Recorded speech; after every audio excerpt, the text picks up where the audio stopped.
On this episode, passport problems cause tempers to flare at KLM. Someone's gonna hear a lot of from me. Duty manager Beth deals with emergencies. It opens up a whole can of whoop-ass. Customer service agent Karen deals with a slow passenger. You guys are really kind of close. And a bucket of chicken almost costs the flight. That chicken better be finger-licking good. Edmonton International, the most northerly major airport in Canada. She has 0 minutes. With 8 million passengers a year and 400 daily flights. It went from a pretty smooth morning to pretty chaotic. It is chaos, but it's good chaos. It's up to the 6,000 operators, agents, and managers. Oh my God. It is 0 tolerance on our aircraft. She's absolutely drunk. To make sure that everything keeps moving. Hang on to your hat. We're playing with minutes. On the ground and in the air. It's on time. Fantastic. Because this airport never closes.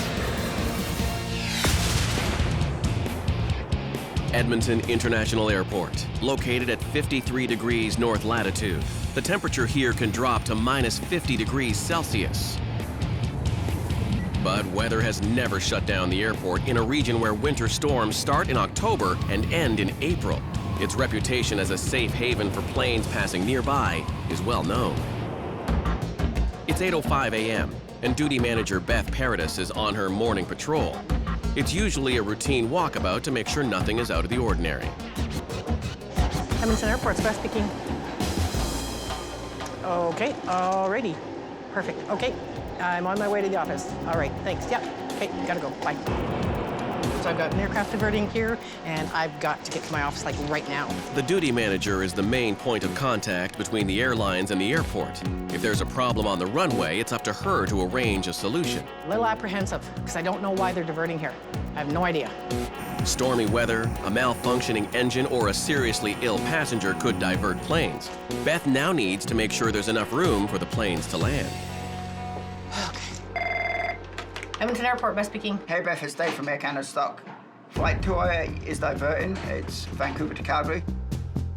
One airline started calling, which led to 3 more calling, which led to 5 diverting aircrafts, which I have no idea why they're diverting. I don't like being on that end of things because people are going to call here and expect that I know what's going on. And if I don't know, that's a big problem. The 40-minute flight from Calgary to Edmonton doesn't offer a huge window.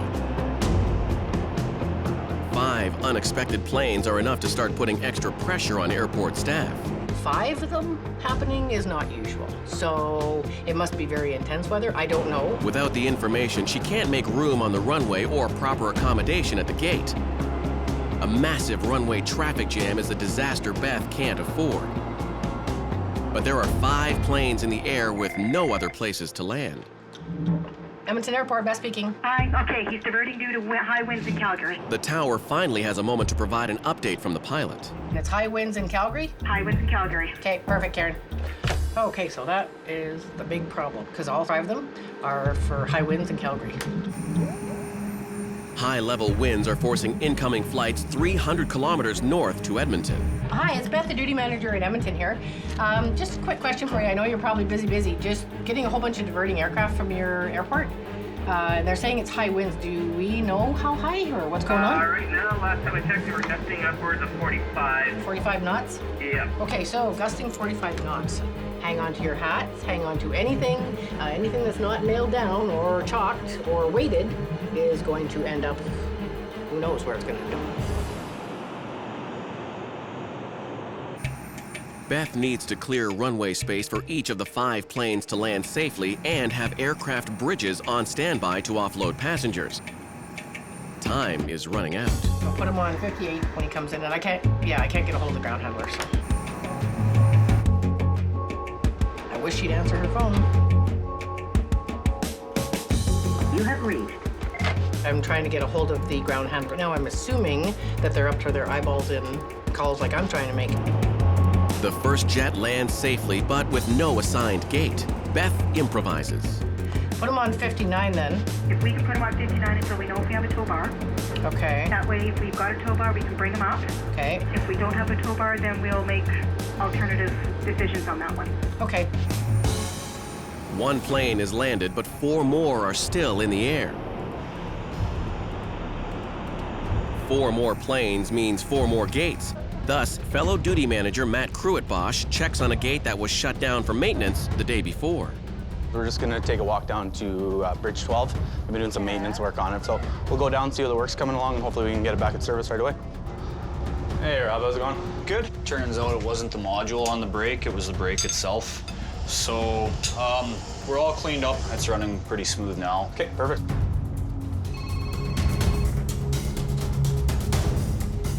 Duty manager, it's Matt. Fire hall is responding to a medical at 8:58. Do you know what it is or anything? They didn't say. No, not a clue. No. The second diverted jet lands, but this one also has a medical emergency on board. Both the airport fire crew and an Edmonton EMS team have been notified. Normal protocol would be for the tower to be notified first, but strangely, the flight crew didn't call it in. The first responders also don't have any advance information about what the emergency is, so every second is crucial as they wait for the flight to reach the gate. The inbound medical could be anything from just a passenger with a fever to someone having a heart attack. You never really know until they find out. Precious minutes spent figuring out what's wrong with the patient can mean the difference between life and death.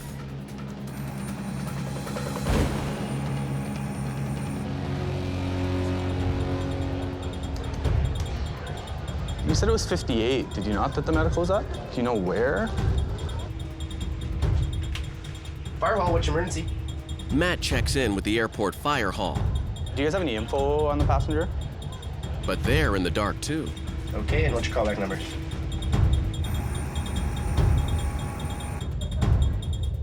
Did they have any info for you on it? No, nothing at all. Duty manager, it's Matt. This one's funneling in really weird. 59-year-old male. And apparently has lost 3 days worth of memory. Part of me is very curious about what's going on. You know, the guy's lost three days of his memory, so it's almost kind of like a born identity type thing where a guy wakes up and doesn't remember how he got there. The plane arrives at the gate, but the flight crew has zero knowledge of a passenger with amnesia. All passengers offload normally, leaving the EMS team unable to identify the patient. We were paged out for a medical emergency that was inbound on a flight from Vancouver. Actually, the passenger called their spouse on the ground, and the spouse called 911. The spouse was saying that their husband had sustained some memory loss and couldn't remember the last 3 days. And when the aircraft landed, there was nobody who presented themselves requiring assistance. Generally, if somebody needs help, they're forthcoming with that information and we know which seat they're in. But because of the circumstances today, there was no specific information as to where the person was. The mystery passenger has wandered out into Edmonton's vast terminal. The worst case scenario. With the noise and crowds, he can become agitated, anxious, or worse. Matt and the EMS crew need to find him fast. The patient's wife calls back with a description of her husband. Kate Roger, burgundy shirt, black jacket, black papers. Seems like we're chasing a ghost today. 85-kilometer-an-hour winds are hitting Calgary hard, forcing 5 aircrafts to divert to Edmonton. Duty manager Beth Paradis scrambles to find any open gates for the planes to dock. So far, 2 have landed safely. Now I've got 5 in total aircraft diverting here. That's a lot of aircrafts diverting. 1 or 2, fine. 5, that's very unusual.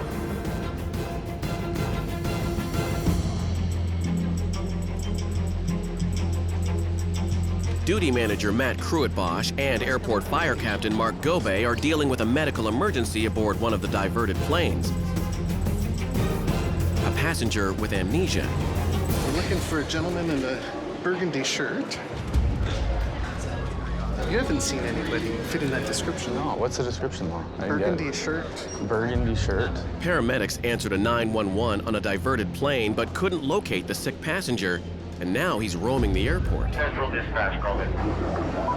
Okay, Roger, we'll try to find him. The longer the passenger is missing, the higher the risk he may hurt himself. It's never a direct discussion with the pilot or the flight crew. You always get bits and pieces of the story, and you have to piece together the entire incident.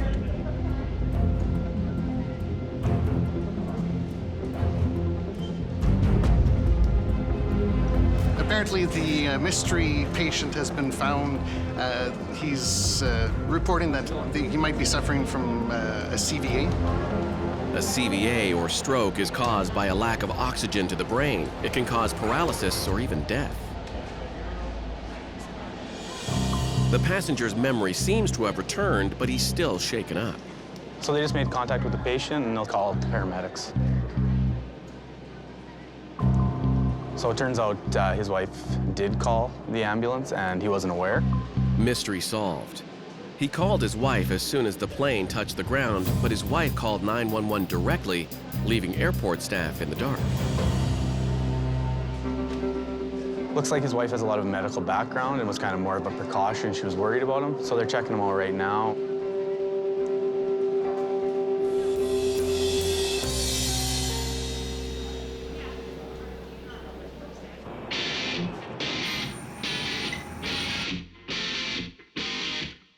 Weather is very important. You always want to be ahead of the weather, as bestly prepared as you can. You never want to get caught with your pants down. Runways can freeze in Edmonton's extreme cold, and airside operations keeps a constant eye on their condition.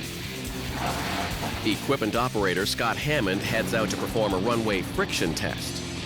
This is our primary access point to the airfield, guardhouse 2. Sometimes you don't get in. So that's when I turn around and go back to the shop and have a coffee. The planes diverted from Calgary are in danger of overloading the already busy runways. A runway friction test calculates the traction of the tarmac to make sure the runways are safe for landing. Boys are out sweeping right now, so we'll get that cleaned up and get everybody out of here. Right now we're on apron 2. First of all, I'm checking the apron for snow. I'm gonna have the boys come over here and clean her up. We are a northern city, we are a northern airport. And for half of the year, we're basically in a blanket of old man winter. And snow and ice aren't the only threats out there. And you're looking for any FOD too, foreign object debris. It could be a nut or a bolt or a plastic bag or something that the aircraft might pick up with its engines or propeller and then do severe damage. Some of these engines can be worth, on some of the bigger planes, up to $1 million just for one engine. Oh, now look at this. Somebody lost something. Here we are on our service road, and it looks like a bag of garbage. At least it's not a suitcase. A garbage bag sucked into a jet engine could mean millions of dollars, or worse, hundreds of lives. Away we go. It's almost lunchtime. Are you pretty much done the runway? Just one more pass on the edge, and I don't even think we need all the trucks for that. We're still trucking down here. Okay, I'll come on and have a look. Ground staff 26 on the main apron at Quebec. I'd like to get on to runway 12 for a check.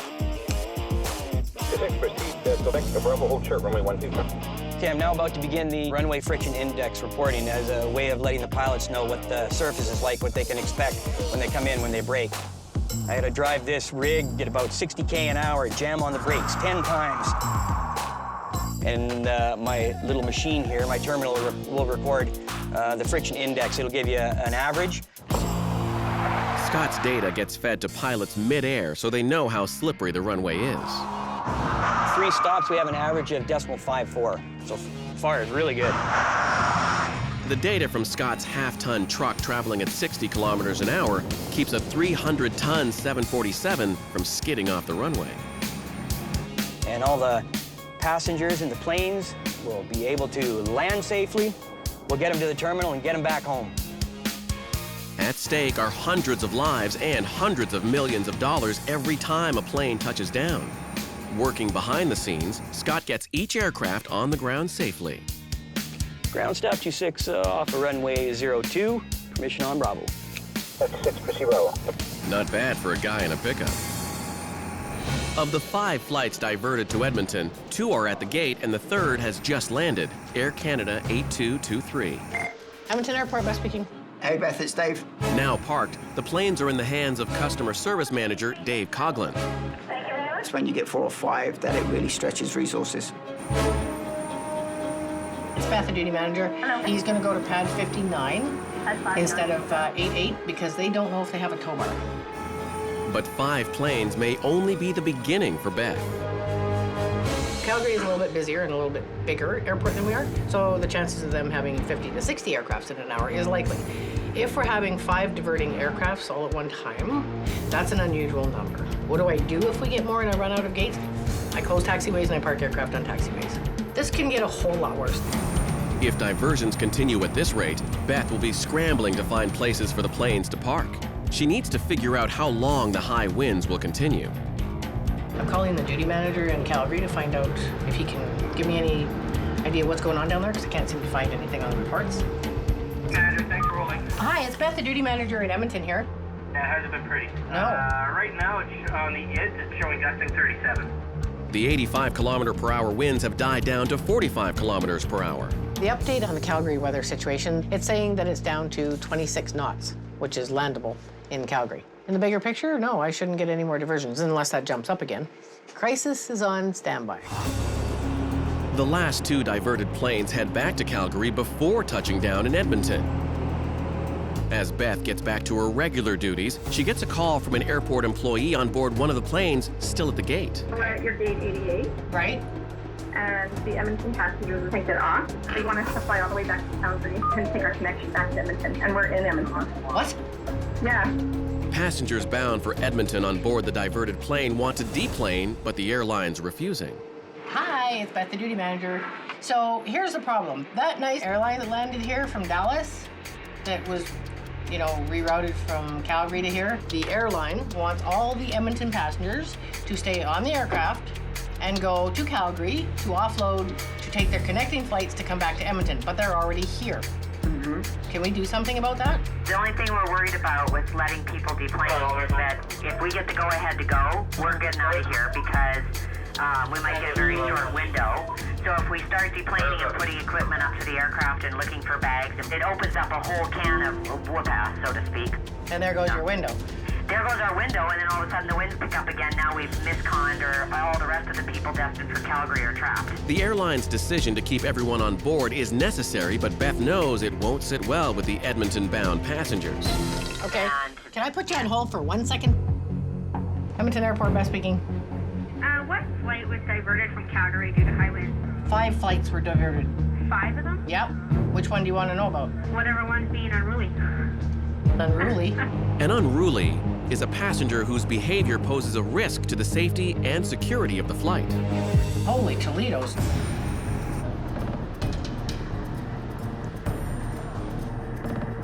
I just got a call that you have some unruly passengers, and my guess is going to be it's the ones that are from Edmonton. Oh, for God's sake. Yeah.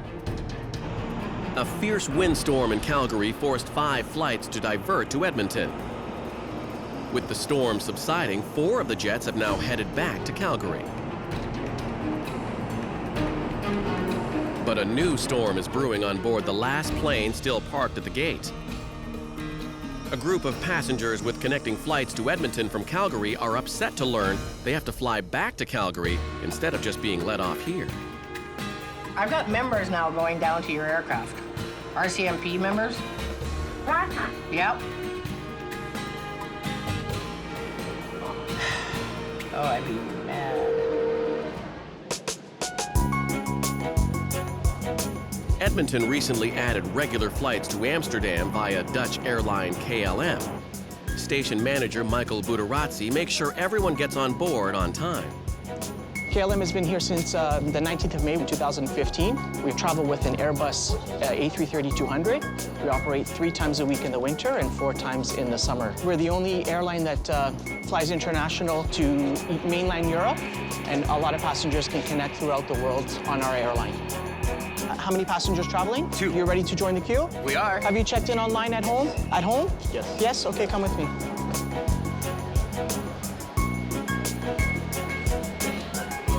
Did you purchase your ticket through a travel agency? My dad did. Michael's been called to sort out a passport issue for 2 travelers set to make a 20-hour flight to Kuwait. Unfortunately for Haidar Sarman and his mother Eklis, to get into the country, their passport must be valid for a minimum of 6 months. Are they both expired in like 5 months? Both passports are expiring in April. A proper passport is essential for international travel, but Michael has to navigate through a minefield of international travel regulations if he's going to help them. Let's do what we can to get it working. Guys, I have to go because my mom's really sick. Absolutely. Her mom is dying, is what she's trying to say. She needs to go see her. Unfortunately, the passport needs to be valid for more than 6 months from intended stay, and so far it looks like it's only about 5 months. Michael knows air travel is stressful enough without having to deal with a family illness, but a valid passport is essential for international travel. We will try to see if we can make an exception by calling our local authorities in Amsterdam and see if they'll allow us to approve this. Thank you. I really appreciate it. Absolutely. Michael can't make the decision himself. It's up to the local passport office to make the final call. When you go pay $3,000 for tickets, I imagine someone is going to let you know, hey, this is expired in 5 months. So I know it's not your fault, and I understand you're trying to help me, but someone is going to hear a lot of from me. Okay. Oh, I don't feel very good about it, and I feel very angry that if she doesn't get on, then that's about $3,000 lost.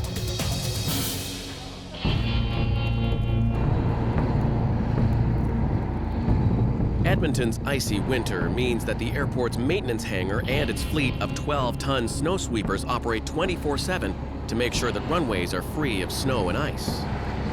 Today we're doing a little maintenance on the runway sweepers here. The bristles wear down. This is what it's supposed to look like. They start out about 29 centimeters.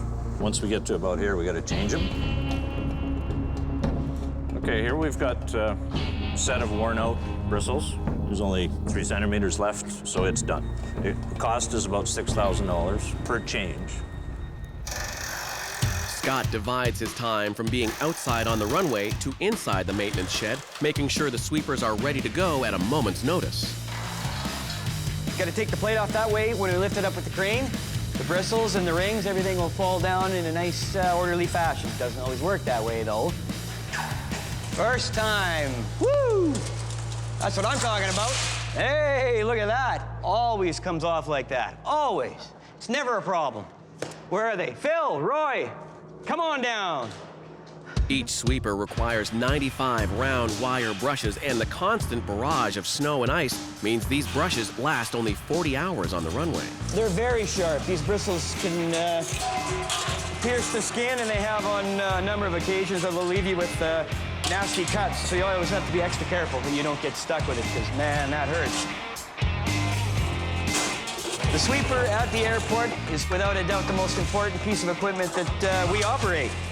The plow takes care of the bulk of the snow, and the sweeper, the broom, will sweep off all the leftover bits. We like to see nice, black, clean pavement. Nobody likes to see a snow-covered airfield.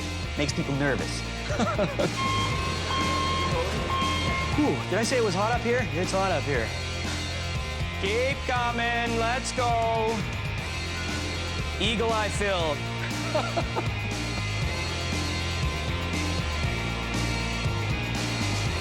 Oh, yeah, look at that. All done. Hey, Phil, come and get her.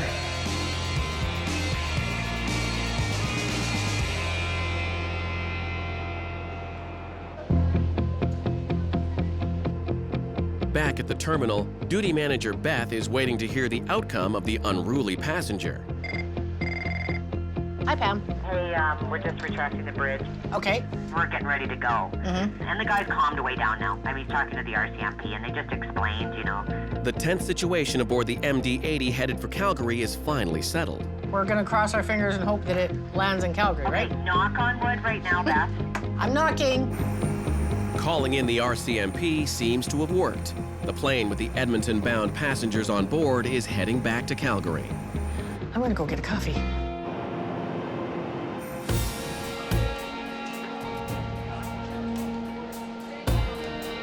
KLM station manager Michael Budarazzi is doing his best to get Haidar and Eklis Sarman on board their flight to Kuwait. But their passports expire in less than 6 months, and he can't let them fly. I'm gonna get high blood pressure. High blood pressure, let's not go there. A lot of countries do require that you have your passport valid for more than 6 months. I just found this out today, like right now. And I figured even if you have 1 day left on your passport, you can still travel. Michael and Passenger Services Supervisor Carla are trying to help, but government rules do not bend, no matter how urgent the need. So I'm just calling another line to see. I wasn't able to reach the original person that we would normally get passport verification from. And so I'm just reaching out to another branch in the company to see if they can assist us. Her mother could die any day. And you know, their mother is really the most important thing you have in your life. That's why I'm here, helping my mother. So I have two passengers, both holding a Canadian passport, and they're flying Edmonton to Amsterdam and then Amsterdam to Kuwait. I'm stressed out right now. It may look like I'm not, but I'm very stressed out.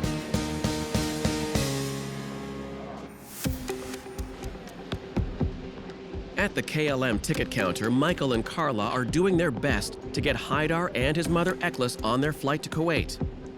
Their passports expire in 5 months, 1 month short of being able to get into the country.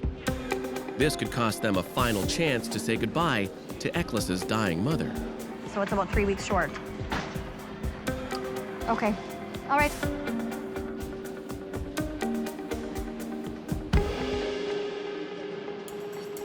Thank you so much for your time, I appreciate it. So unfortunately, I've spoken to Passport Control and they've said that we have to follow the rules. So at this point, it looks like the passports are gonna have to be renewed before travel. It's really hard for us to be the bearer of the bad news. We definitely don't want to cause any havoc for anyone who's traveling, especially when they're traveling for a family emergency. Okay, so whose fault is this right now, so I can direct my anger at them? Oh, I'm just absolutely annoyed at a bunch of things, and I will have to cut off this interview. Thank you very much. After this, we have to postpone, change the date, and we have to renew our passport.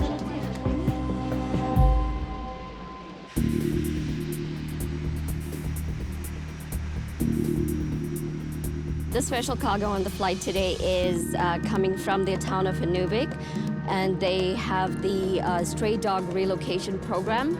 For dogs in the far north, abandonment means almost certain death. Their only hope is a volunteer program to relocate them in and around Edmonton. Canadian North transports the animals free of charge. Canadian North cares about the communities, they care about the people, and we're concerned about not just humans, but any living thing. And it's a win situation because there's these animals without homes, with no vet service, and we do it just because, like I said, we're really committed to our communities.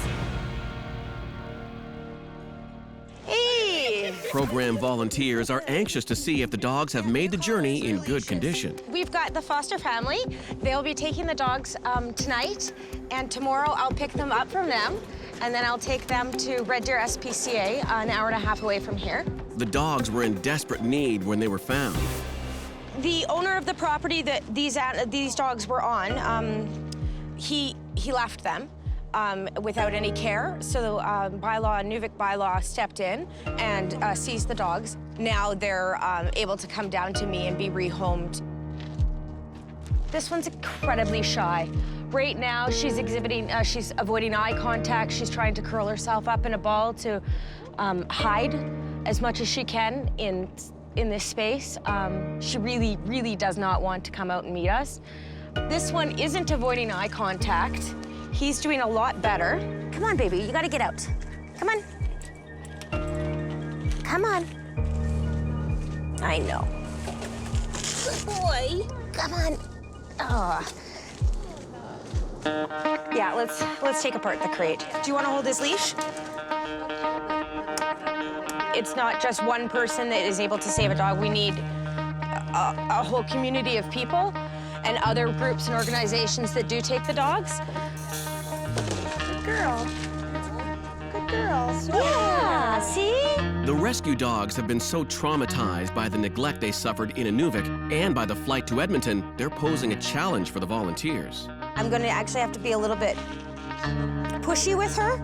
Otherwise, we're never gonna get her out. Okay, come on. Good girl. Okay. I try to tell everybody that Canadian North gives us the 3 free spots for the dogs to come down, because it's awesome. Otherwise, they literally would not have a chance up there.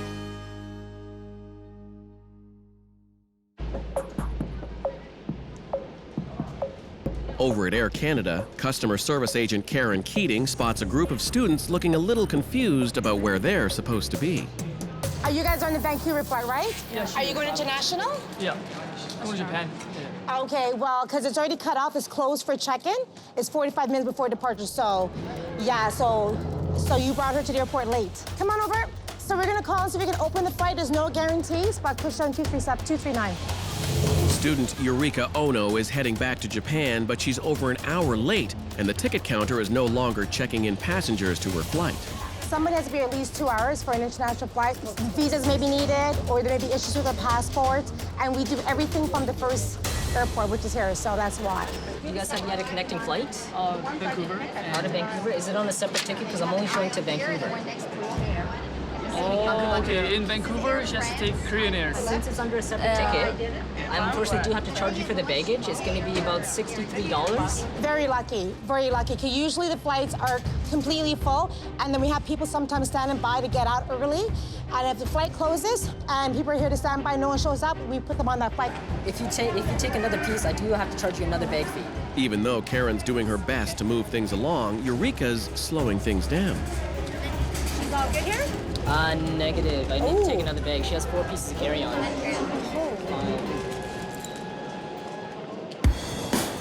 Calgary's big winds haven't hit Edmonton, but the snow has, and it's starting to build up on the airport's 2 runways. Oh, after me. Thanks. Before dropping off his coworker Blair Pigeon at the control tower, Scott needs to do another set of friction tests on the runway. Oh, thanks, Scott. I really appreciate this. Okay, yeah, you betcha. No problem. Staff 26, go ahead. Yeah, it was. We need a runway check done on runway 02 since it's just been swept. All righty, I'll get out there right away. 26. I'll give you a shout when I'm on the main apron there. 10-4.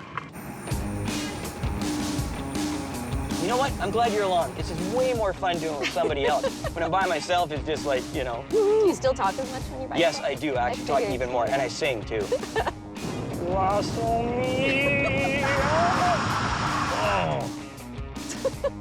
Decimal 5-4. With countless lives on the line, Scott's tests must be 100% accurate every time. The exhaustive number of stops and starts means he can go through a new set of tires in as little as 2 months. I don't enjoy this, actually. I'm not gonna lie. Oh! No, I should be. Ready? Oh! Right, now. Yeah. See? Whoa! Oh. No, how are you doing? Seriously, though. I'm just glad we're not spinning, because that would not go well. You should skip your meeting after. We should just go for lunch. Are you hungry? Do you need to lie down? I just need a ginger ale. Okay, we got one more. Ready? Here we go. Well, that was good. You want a gravel or anything? Not yet. Okay, cool. Oh, feels so good. Oh, boy. I hope this doesn't just hit me later.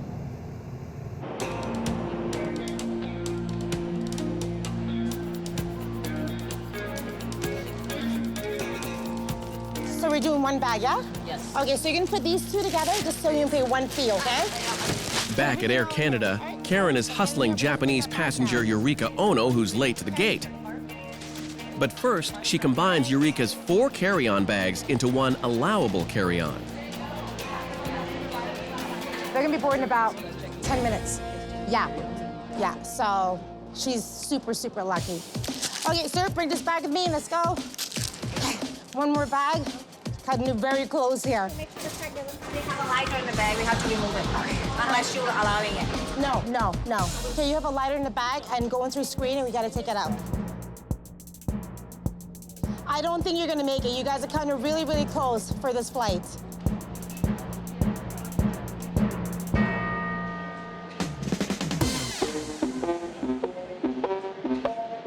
You got your boarding card, your passport? We have a passenger just coming through security right now. Air Canada agent Karen is rushing to get passenger Eureka onto her flight, but Eureka isn't rushing. Let's go. Okay, security, make a left.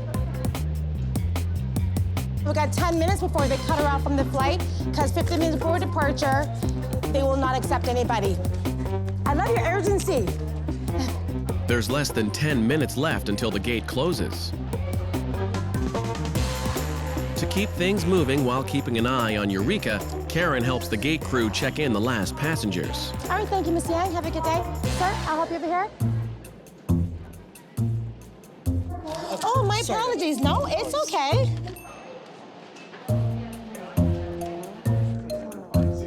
Where is she? But Eureka is more interested in making FaceTime calls. I don't see her. Where did she go? Why is she in the back now? Okay, I'm gonna get her. Hi, can you, come on, what are you doing? Can you hang up on that so we can, okay, all right, mi name is Scan. Okay. All right, Miss Arnold, have a good flight. I didn't think she was gonna make it. She's on the flight now, goodbye. It's part of working in this industry.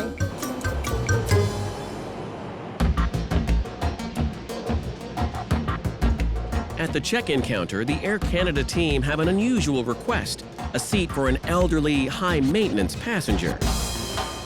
So this is Catherine, who plays the first violin. Misha plays the second violin. I play the viola. And Jonathan plays the cello.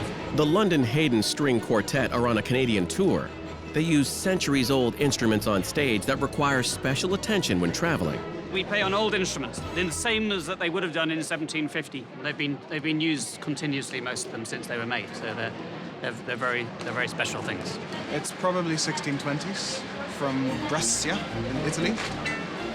I've been using it for about a year and a half, and I was borrowing it from a colleague, and then I bought it off him about 2 months ago, I think. When you're looking at violins, this sort of thing, you're starting at 5 figures and you're ending at 7.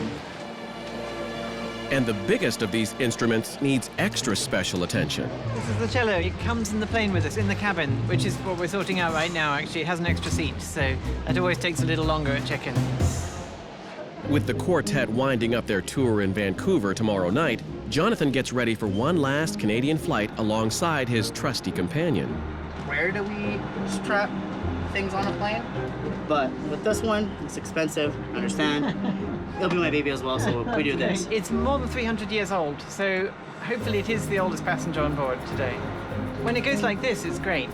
When you've got helpful and knowledgeable check-in staff and crew, you sometimes miss flights because you're so delayed by all the complications.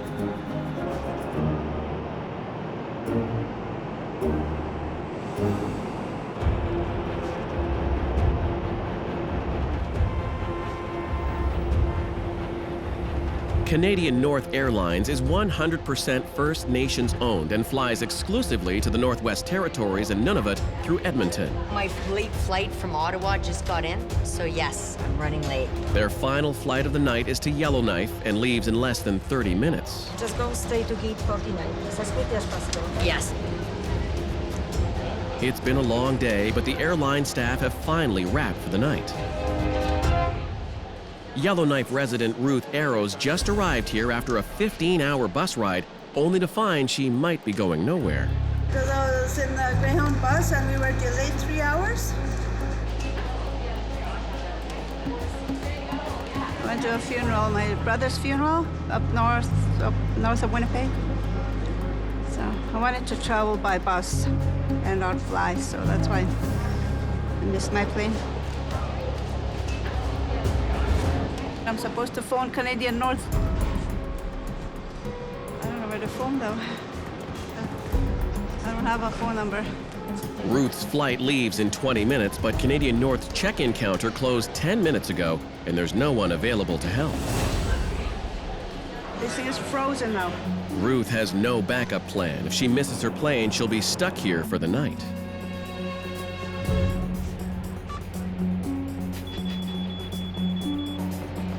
To find your reservation. I was trying to find it on my way here and they didn't give it to me. Flight number is 422 again.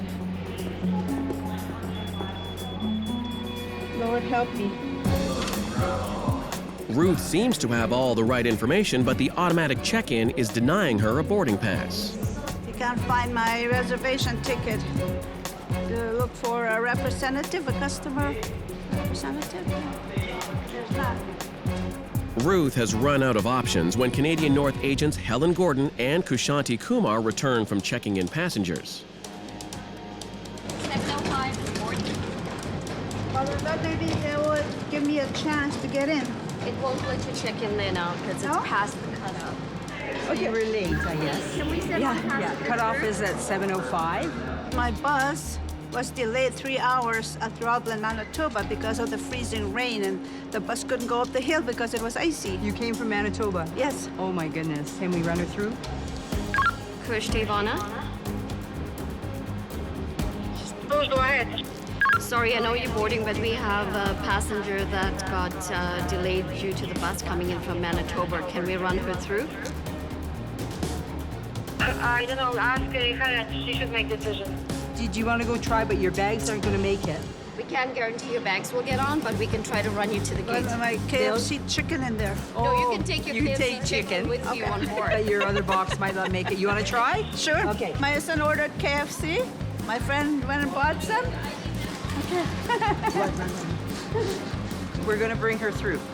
You can take your KFC on board. She has 0 minutes. Run.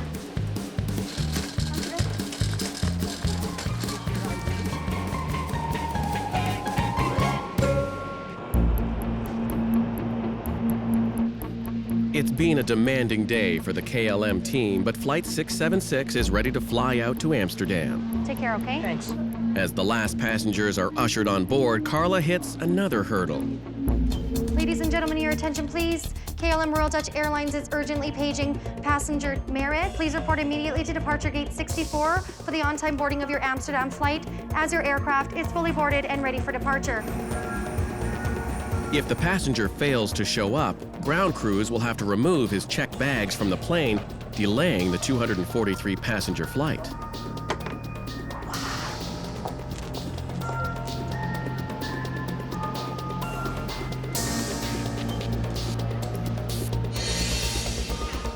Looks like he's coming. We're just calling you. We're ready to go. Somebody had to be last, eh? Flight is secure. All passengers on board.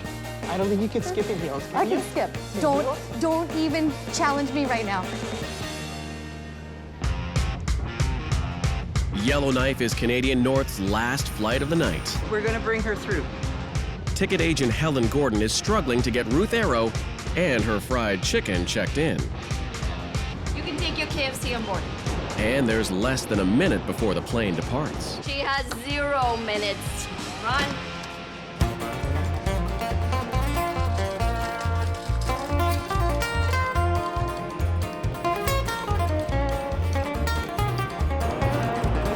She's held up by the Kentucky Fried Chicken. Oh, yes, I am taking my chicken. Give me your pack sack and you carry this. Let's go. Right down this way.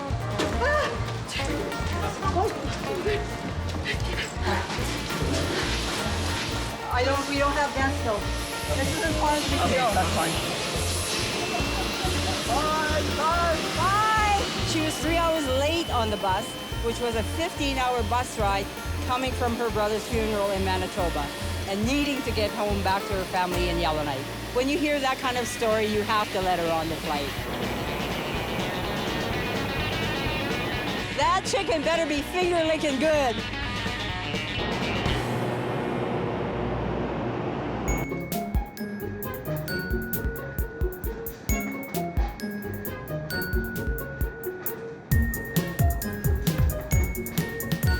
It's freezing, we're done, and we're closing the flight for sure.